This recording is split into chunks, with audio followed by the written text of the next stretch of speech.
एक तो है सम समय रेखा, सम समय रेखा, सम समय रेखा, या इसी का दूसरा नाम है समकाल रेखा, समकाल रेखा, आइसोटाइम बोलते हैं इसको, आइसोटाइम।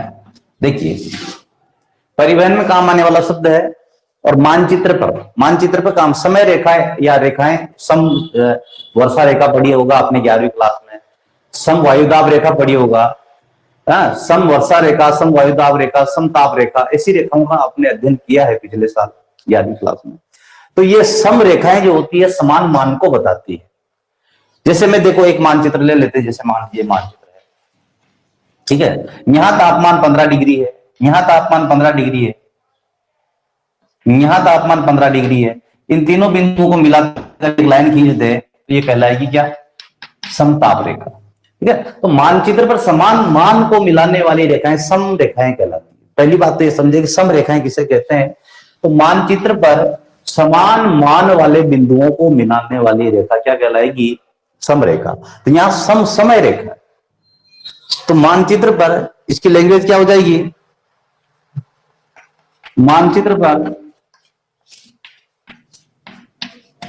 समान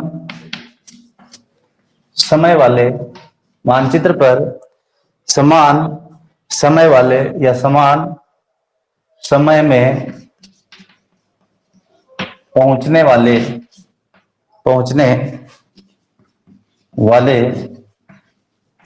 स्थानों को मिलाने वाली रेखा को, मिलाने वाली रेखा क्या कहलाएगी, सम समय या समकाल रेखा कहलाती है। ज्यादा कुछ भी नहीं है। मानचित्र पर देखो, जैसे मैं बता देता हूं, जैसे मानचित्र है, ठीक है, अब यहां कोई स्थान है, मान लीजिए ग्वालियर है, झांसी है, और यहां से कोई स्थान है यहां पर, एक स्थान यहां पर, एक स्थान यहां पर, एक स्थान यहां पर, है ना, ये ए, ये बी, ये सी, ये डी, ये 4 स्थान है। अब यहां से इधर जाओगे बराबर समय लगेगा, यहां से यहां जाओगे तो भी उतने समय लगेगा, यहां से यहां जाओगे तो भी उतना समय लगेगा। अब इन बिंदुओं को अगर मिला दें तो ये जो रेखा बनी है, ये वृत्ताकार वृत्त बना है, वृत्त भी एक रेखा है इसमें, और ये रेखा क्या कहलाएगी, सम समय रेखा, ठीक है ना, लगभग एक गोलाकार होती है। तो मानचित्र पर समान समय लगने वाले स्थानों को मिलाने वाली, समझ में आया होगा, मानचित्र पर समान समय में पहुंचने वाले स्थानों को मिलाने वाली रेखा। अब यहां से आप चाहे यहां जाओ, चाहे यहां जाओ, चाहे यहां जाओ, चाहे यहां, समय बराबर रहेगा, और इन बराबर समय वाले स्थानों को मिलाते हुए रेखा खींच दें तो निश्चित रूप से ये सम समय रेखा कहलाएगी। ठीक है,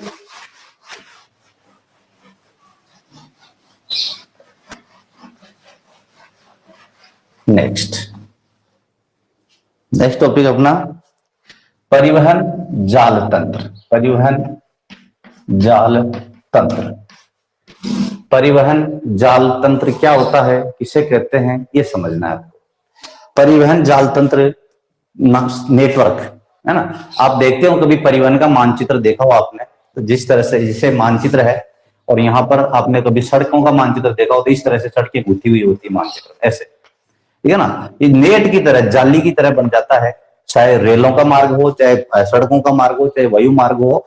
कभी मानचित्र पर इस तरह की सड़कें वगैरह, रेल मार्ग ऐसे देखे हो तो इस तरह से गुथा हुआ होता है, ऐसे नेटवर्क कहते हैं। और परिवहन नेटवर्क में परिवहन के साधनों का जाल दिखाया जाता है। परिवहन जाल तंत्र का मैं डेफिनेशन लिख रहा हूं, जब किसी स्थान पर परिवहन व्यवस्थाएं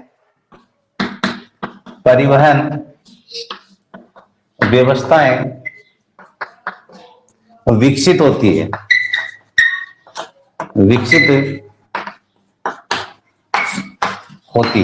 जब किसी स्थान पर परिवहन व्यवस्थाएं विकसित होती है तो विभिन्न स्थान आपस में मिलकर, तो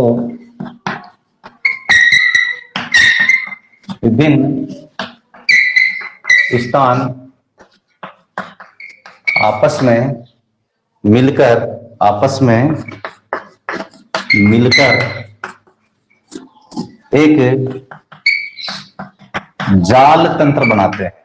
जाल तंत्र नेटवर्क की तरह गुथा होता है। मैंने कहा सड़कें अगर इस तरह से देखा, सड़क का मानचित्र या कोई रेल का मानचित्र या कोई हवाई मार्गों का मानचित्र देखना, इस तरह से गुथा हुआ होता है जिससे कोई नेट बना रखी हो। तो मिलकर एक जाल तंत्र का निर्माण करते हैं। जाल तंत्र का निर्माण करते हैं जिसे परिवहन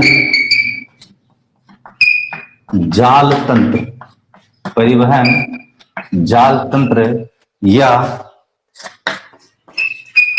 ट्रांसपोर्ट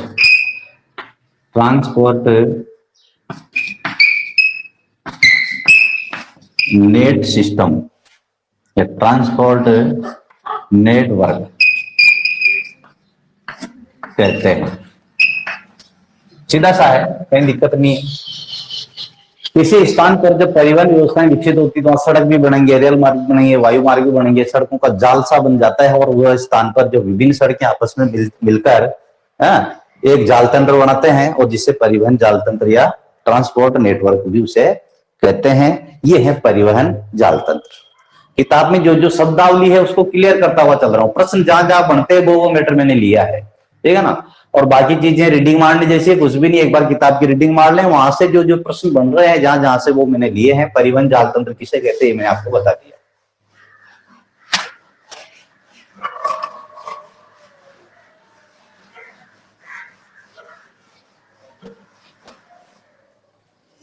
एक वर्ड और दे रखा है, परिवहन नोड। परिवहन नोड, परिवहन नोड क्या होता है? कोई बड़ी सी सड़क है, ठीक है ना, जैसे जोधपुर से जैसलमेर जाने वाली सड़क है और बीच में देचू आ गया, समझना ध्यान से। तो देचू एक बड़ा कस्बा है और जैसलमेर जोधपुर के अलावा और भी सड़कें वहां पर मिलती है आपस में आके, बड़ा कस्बा है। तो उस कस्बे को परिवहन नोड कहा जाता है। लैंग्वेज में कैसे लिखेंगे? परिवहन मार्ग के सहारे, परिवहन मार्ग के सहारे, परिवहन मार्ग के सहारे एक बड़ा कस्बा, एक बड़ा कस्बा जहां विभिन्न दिशाओं से, जहां दो या दो से अधिक सड़कें मिलती है, सड़कें मिलती है, क्या कहलाता है? परिवहन नोड कहलाता है। परिवहन नोड कहलाता है। फिर समझ लें एक बार, मार्ग के सहारे कोई सड़क है, मुख्य सड़क, और उसके सहारे कोई बड़ा सा कस्बा डेवलप हो जाता है, तो वहां पर बसें रुकती भी है, 2-3-4 सड़कें वहां आके मिल जाए, तो ऐसे कस्बे को परिवहन नोड कहते हैं। इससे सरल भाषा में और कुछ नहीं हो सकता है। जैसे मैंने बताया जैसलमेर जोधपुर के बीच में देचू, ठीक है, पोखरण, ये परिवहन नोड है, ठीक है। बड़ा कस्बा जो होता है परिवहन नोड होता है। ये भी हो गया क्लियर। एक और है इसमें, योजक सड़क, योजक सड़क, ठीक है ना। ये शब्दावली है और कुछ भी नहीं है, शब्दावली ही क्लियर करनी है आपको। योजक सड़क किसे कहते हैं? तो योजक सड़क या योजक मार्ग जो होता है, दो या दो से अधिक नोडों को, दो या दो से अधिक, जैसे दो ही नोड मिलेंगे, नोडों को आपस में मिलाने वाली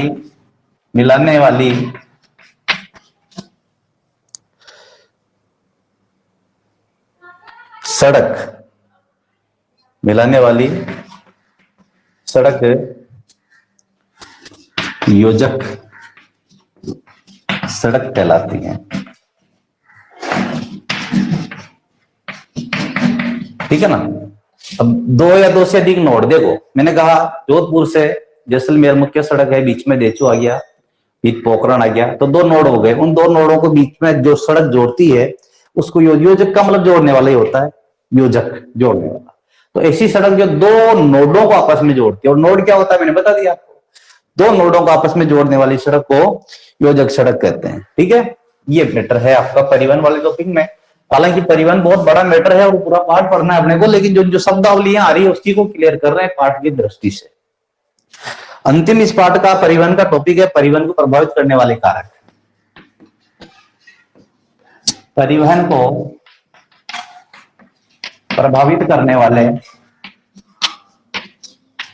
परिवहन को प्रभावित करने वाले कारक। ऐसे कौन कौन से कारक हैं जो परिवहन को प्रभावित करते हैं? परिवहन को या ट्रांसपोर्टेशन को प्रभावित करने वाले कारक।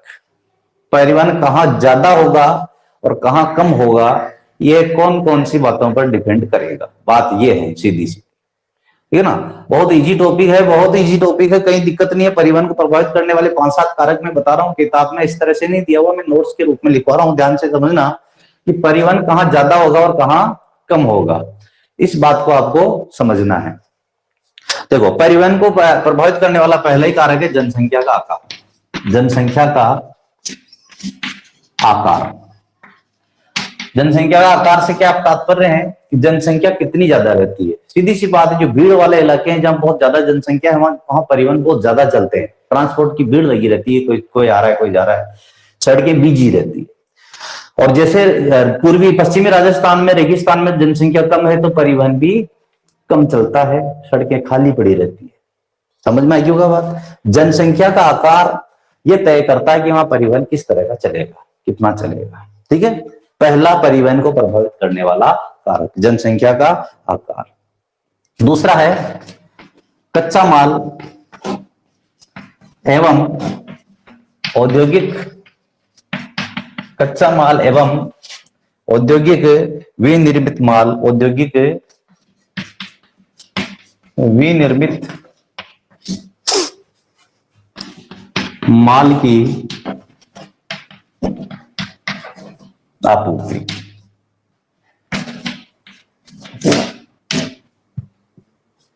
किसी क्षेत्र विशेष में कच्चा माल पर्याप्त है, किसी कोई खनिज क्षेत्र है, कोई कृषि उत्पादक का क्षेत्र है, या कई जगह फैक्ट्रियां उद्योग धंधे बहुत ज्यादा है तो वहां परिवहन ज्यादा चलेंगे, नहीं है तो कम चलेंगे।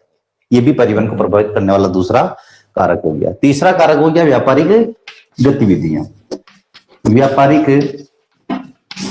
गतिविधियां, व्यापारिक